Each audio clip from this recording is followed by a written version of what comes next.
myself. But in case any alarms will go off. All right, so we do our intro. Yep.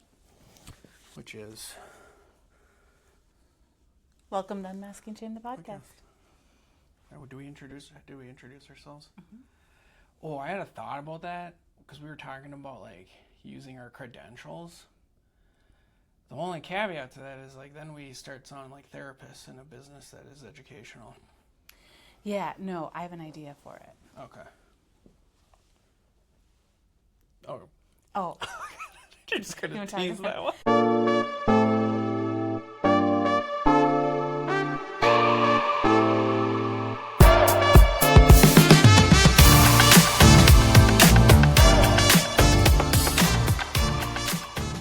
Well, welcome to Unmasking Shame the Podcast. I'm Heidi. And I'm Austin Hatch. What are we going to talk about today? We're going to talk about one big thing that gets in the way of healing. Something that we see, probably, I would say like most consistently, like a consistent theme across the board. No matter what you're coming to therapy for, solutions. Yes. We did our workshop last week and everyone wanted to know, okay, well, what's the solution to this? Yeah, and it's usually almost always, I don't like to use always and never, but like most consistently, right after a problem is identified. I see the problem, tell me the answer. Yep. Well, people get so excited that they're like, oh, I see this thing and now, like, okay, well, what are we going to do with it? Rather than slowing down and doing the work to actually see, like, do you actually consistently see the problem? And why is that important? It's a great question. I'm so glad you're asking. Why is that important? It's that people will rush to try to just stop doing the thing the one time rather than seeing the whole picture of the problem. Okay, say that one more time. We are just going to keep on doing that today. People, it happens. They want to understand exactly what happened there and then come to fix it thinking that it's just going to go away. And I said it differently that time. So. You did, but I like what you said is because it kind of identifying the problem is different than understanding the problem. Oh, okay. Yes. It's like we've spotted it. Now we have to really get to know it. Yes. Because in order, like, I don't even like the language of solving, but in order for change to occur, like, I have to really get to know what I'm trying to change. Well, and I always say insight doesn't happen until after change occurs. Oh, and people gosh.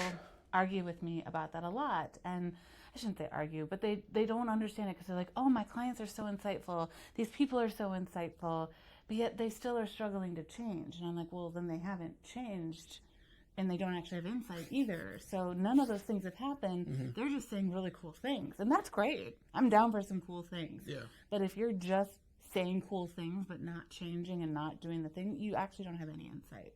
Yeah, they might know a lot, but they don't really have an understanding of oneself. Correct. So it's actually the expert that's showing up. So if we go back to one of the weapons of shame, it's the expert showing up saying, oh yeah, no, I know all of these things. Yeah. It reminds me when you talk about like the clients that will like know a bunch of things and be like, no, I'm right. And you're like, it's a wild thing to do to come into therapy paying someone and just think that you're right and want your tires to be pumped. It is super wild because, again, it's not like an egotistical thing, but like you come to therapy because shit's usually not going super well in your life and you're paying somebody to maybe help you identify the things that you can't see. And then when they point something out to tell them, no, that's not it, without even entertaining it as a potential is a wild thing to pay a lot of money for.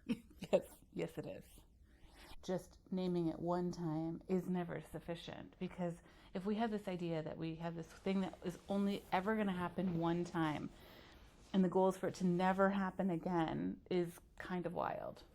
It is wild. And like I understand, like I can empathize and understand with a desire to like not keep messing up in life. Like that logically that makes sense to me, but it also seems like a really unrealistic expectation to imagine yourself living a perfect life.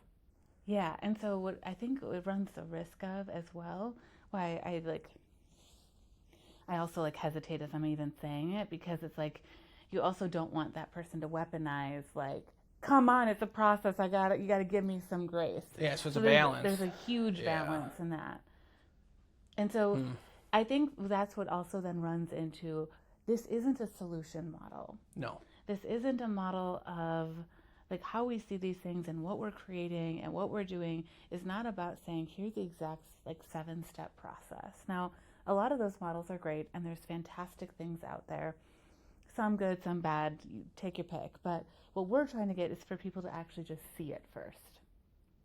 Well, and I think at least why that's so important to me is like I'm of the belief that like our bodies have a general, not general, like our bodies want to heal. Mm-hmm. Yeah. Like we believe that when it gets cut or like we have a physical injury, like the body starts immediately working to heal and repair. And I think our brains and our emotional well-being are a part of our body. And so I think I'm fair in assuming like the body also wants to heal like the emotional pain. Yeah.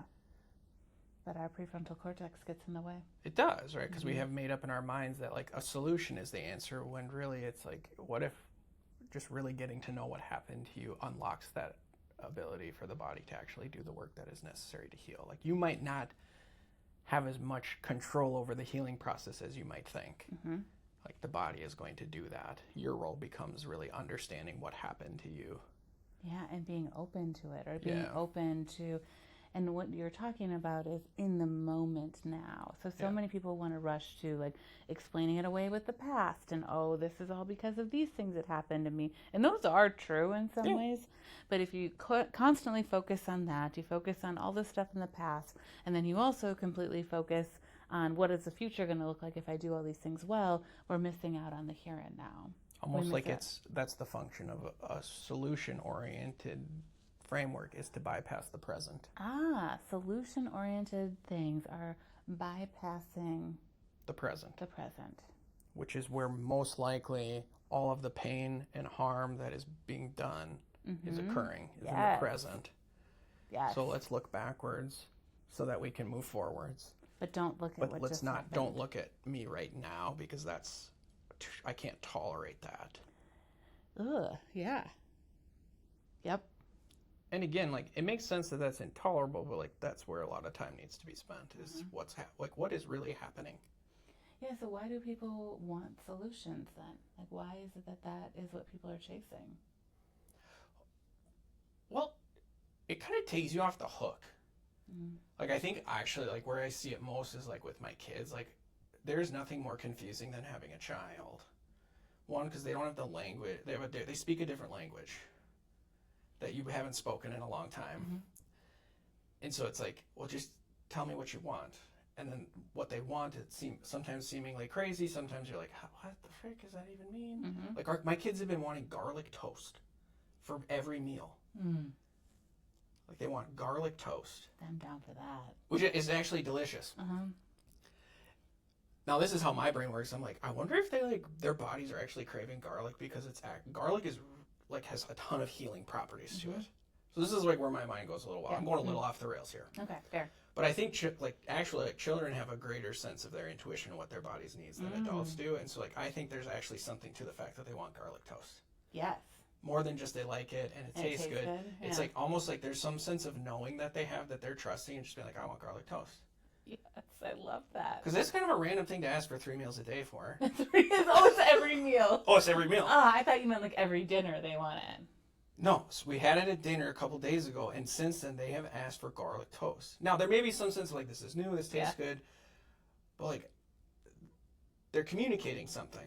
And they might not just be like, I like garlic toast, but like, this garlic toast is doing something to me. I want to eat more of it because of the way like I feel after I eat it or what I'm noticing something. Like, they're able to articulate that they want this, and maybe their body's needing it because it's providing something for them.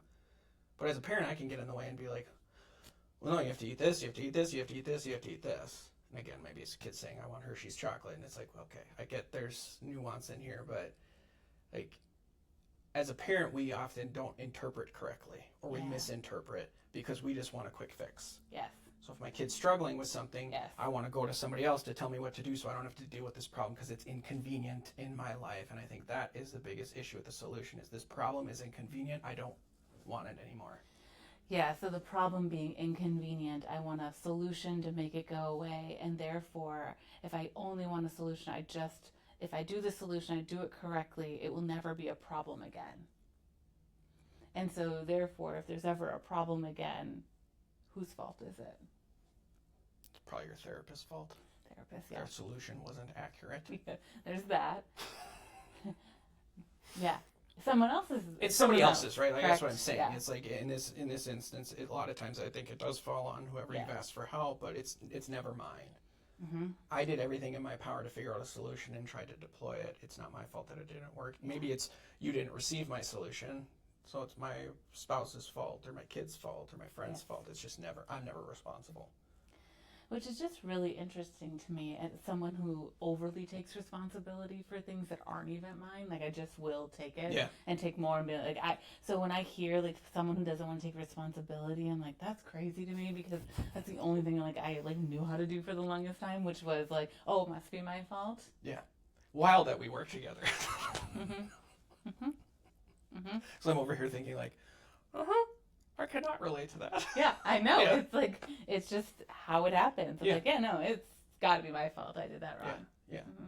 And I think oftentimes you might see that in relational dynamics, like specifically with couples, where like as somebody who might not want to take responsibility or chooses not to, identifying a partner who will take it for me. And I don't even have to ask. And then it gets really confusing in the dynamic then when, like, let's say, you know, this couple, we'll just say like it's a male-female dynamic, heterosexual couple.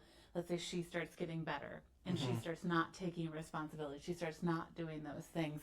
What then happens is he's like, wait, what? What are you doing? Why are you doing that? Why aren't you, like, why are you causing so many problems? Yeah, which is essentially like, why did you stop doing your job? Yeah, why did you stop doing what you were, like, why did you stop taking care of me? Yeah. Why did you stop doing this? Why did you grow? And so, like, in therapy language, what we talk about is that is a level of differentiation. Yeah. So as I differentiate and be more my own person, the other person either gets to decide to come along with me and do the healing work as well, or they get stuck back here. And the option is either I have to leave or I have to come back to where they want me to be. What a decision to have to make. And I think, too, in that dynamic as well, both parties at times are hungry for solutions. Yes. Yes. This person here who's done all the healing, they want to know what to do to make it better. They're like, okay, well, what can I do more? What can I do less of? And they're constantly self-reflecting, because when they're back here, this just is like, oh, this is just what we have to do. And then all of a sudden, when someone starts to see something they don't want to do anymore, they start calling that out. Yeah. And that calling out can be really overwhelming for the system.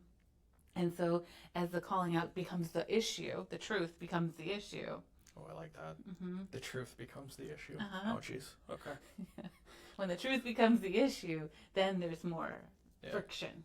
Yeah. And sometimes that comes out right away. And couples are just like, no, we love each other. We want to make this work. Or relationships are like, no, we really care about each other. We want to make this work. And in reality, they're not actually dealing with the problem or the truth of the problem. Yeah, they just want to solve. Yeah. They want the answer key.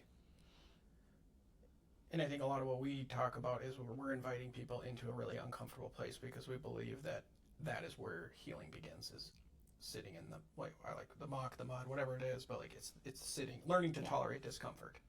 Yeah, that's why, I mean, for me as a therapist, how I've learned so much about this is that the only way that I've really watched change happen in my office is when I sit in the difficulty of the experience in the moment in my office.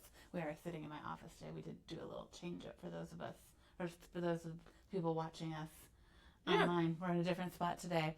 And a lot of the stuff happens in this space here if I'm just sitting with my clients in the difficulty.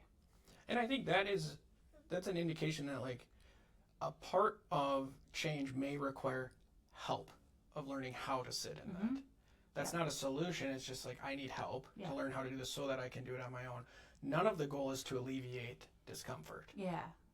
Well, it's part of the healing. And so this is another one, like, as you're saying it, I'm like, okay, do we give a shit about the name solution or not?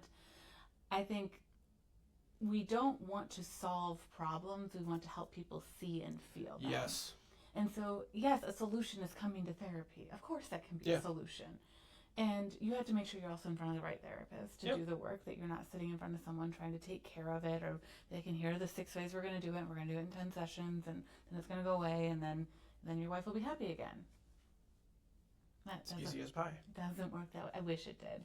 I wish I had a magic wand. But it's really about like how can you like sit in the difficulty. I think about a client that we work with, that we've done some amazing work with, that they have learned that as soon as they're uncomfortable, they know that's what they have to go to. Oh, it becomes an alert. It's an alert system. Correct. As soon as it's uncomfortable, they're like, that's what I have to look at. And you're like, huh? Because they'll say like, no, I want to go over here, but nope, I actually, because it's uncomfortable, I know that's the direction. That's where I need to go. Mm-hmm. It becomes a guide for them. Yeah, so we follow the discomfort. Yes. Because the solution is actually avoidance. Mm-hmm. Wait, can you explain that? Because I don't know if I'm following. That desire to solve is actually bypassing the discomfort, right? Or it's bypassing the present. It's an avoidance strategy. Okay. Yes. I know what my problems are. I'm an expert. I know. Mm-hmm. I have all this trauma, and this is where I want to go. So just tell me how to get there. So we can avoid what I'm doing today or in the present. Well, and the other way you're describing that I'm hearing is like, oh, we have two options. This one isn't a big deal. This one's easier. So I'm going to take that one, and it'll just hopefully solve both of them. Yeah. Which again, going back to what you said earlier, is a wild thing to come into therapy and kind of dictate. Yes. Is to say like, I know everything, and I know where I need to go. So then why are we here? Mm-hmm. I remember a very specific moment with my therapist that I was like going down a path and I all of a sudden like had a thought, and she could see that I had a thought, and then I decided to pivot, and she goes, well, what happened just there? And I was like, oh, this. And she goes, no, the thing before that. And I was like, I don't want to say that part. I don't want to go to that one. Mm-hmm. But like, right? Like you can almost see them happen at times of like almost the avoidance that shows up of like, oh, not that. I don't know. Yeah. And so maybe then if we're going to give a solution, the solution is follow the discomfort. Yeah, that's like, yes, 100%. Which isn't actually a solution. It's just, it's a path. Yeah, we can play the same game our clients do. Yeah. Yeah, and I'm not opposed to doing that. Mm-hmm. But yeah, our solution is to lean into the discomfort. Yes. I wish it was easier. I think there's something about having space where you have someone who's actually helping you dig into and sit in this that is different than just tell me your problems. Well, yeah, it's valuing things, using a different metric to determine what value is. Mm-hmm. Yeah. Which is a hard thing to do. Like, I can relate to all the people that come in and be like, I don't like what is happening and I want it to be different. Like, what a human experience to have. Well, that's actually where we have to start, though. Yeah. Like, you have to want to change it. If you come in and you want the other person to change, then we have a lot of work to get that person out of the room. Yeah. Or we have a lot of work to get this to center back onto you. So if you're someone who just wants everybody else to change in relationships, that is probably a pretty big flag to pay attention to. Yes, a significant one. Mm-hmm. Yeah. Yeah. So one of the reasons I wanted to talk about this is because this is a question that we've gotten probably pretty consistently when we've done workshops is... Every single time. Yeah. Are you going to show us how? Are you going to tell us how? Are we going to do it how? Mm-hmm. Now, I don't anticipate everybody that's ever going to come to worship is going to watch this, but I do want to be able to say, hey, we told you. Yeah. I want to be accountable. Yeah. Like, I want to prepare people for what they're stepping into, which is, if you want solutions, this is not, well, this is what you need, but you're going to be thoroughly disappointed. Yeah. Yeah. And, well, I don't know. I don't agree with that. I don't think people are going to be thoroughly disappointed. I think what happens in our workshops and when we're talking about shame and we're going into all these things, people feel really excited about it. Yeah. And they're like, okay, great. I like this. But we're so trained on, okay, now what do I do with it? Mm-hmm. What do I need to do next?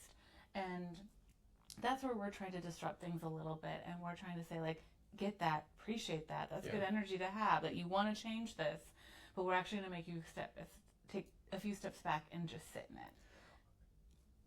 That experience of saying out loud, I don't know what to do with this, is usually your body telling you it's not time to do anything with it. We need to see. Like, you are essentially making a statement of fact. I don't know what to do. Mm-hmm. Okay, that means we're not going to do anything then. Yeah. I'm going to actually pay attention and listen to you and trust that. and believe that part of you that's saying, like, I'm not ready to do anything with this. I need to learn more about myself. I need to be more uncomfortable. I need to lean into some of this stuff a little bit more, because when I do that, I will know. Yes. And no, it's not because anybody's going to tell me. It's just because my body is going to deliver that to me in a way that I receive and accept and experience, and then I can move forward. Yeah. It'll be natural. Yes. Well, I think like even in some of the different things that are showing up in different areas of like work and what we're working on and paying attention to and all those things, all of a sudden we'll catch ourselves when things happen. Yeah. And it's like, oh, that's that dynamic. And it's not that it like it decompensates us. It's like, oh, I just did that weapon there. Like that, I had that moment after the workshop last week. I think I've told you this, that like afterwards, there's a couple things I wish I would have done different. And I was thinking about them. And then all of a sudden I was like, I should text so-and-so who was there, our intern, and like ask her how she thought it went. And I was like, oh no, why am I looking for praise right now? I'm looking for someone to make me feel better because I had a little bit of shame about a couple of things that I said, and not like debilitating. It was just like, oh, I wish I would have done this different, and ooh, I don't like how I said that. And I was starting to feel like, oh man, did I do a good job? And I was like looking for someone else to tell me I did a good job. Like, no, Heather. Like, and I did put my phone right down. And I said, you will drive your car home, and you're not going to text that person. You're not going to text to ask someone to like pump up your tires. What are you doing? You did fine. You did exactly what you want to do. Like, it was just one of those moments that you're like, oh yeah, that it popped up. I centered the correct problem. I didn't look for a solution. The solution was recognition, if you will. Well, yeah, and you didn't need to. The problem didn't need to cloud everything. Oh. Right? Mm-hmm. Yeah. Right, because you're talking about like, well, did I do a good job? Because this one thing that popped up in me might mean I didn't do a good job. It's like, no, I just did this thing, and I can own it and take responsibility for it and deal with it, and it doesn't have to encompass everything. No, I look back and I thought it was great. It was. It was a great event, and there was a lot of great things, and I could have rushed to text you and been like, how do you think I did? That would have been weird. It would have been weird. Right? Like, that's just a weird thing to say. Or like, you've never asked me something like this before. What's going on? Exactly. Like, are you okay? Are you okay? Is this a cry for help?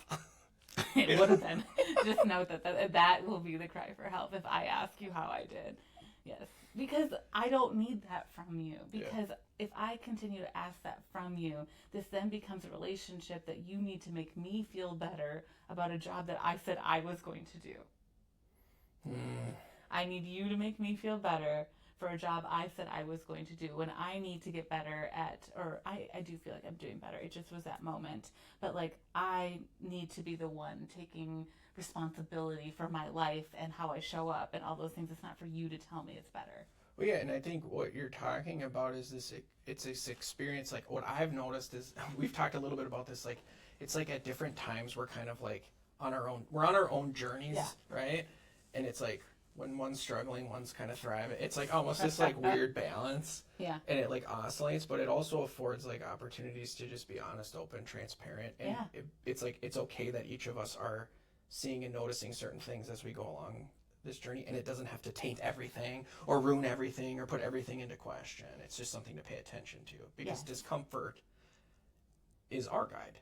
Correct. So like the thing that I'm thinking about is like, I could operationalize. Is that the word? You can use it. I like it. I could make this like a whole step 2 of what I did. I sat in the car. I did these things. I could list out all the things that I did, but I'm just showing my process of what happened. Mm-hmm. And like, I think the thing that's so important about the work that we're talking about that we want to help people do is that my process isn't the right process. My process is just mine. It's yours.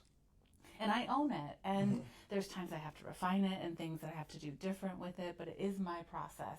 The thing is that I did not show up that way in a relationship to make someone take care of me. Yeah. I didn't ask you to take care of me. I didn't ask anybody else to like make me feel better.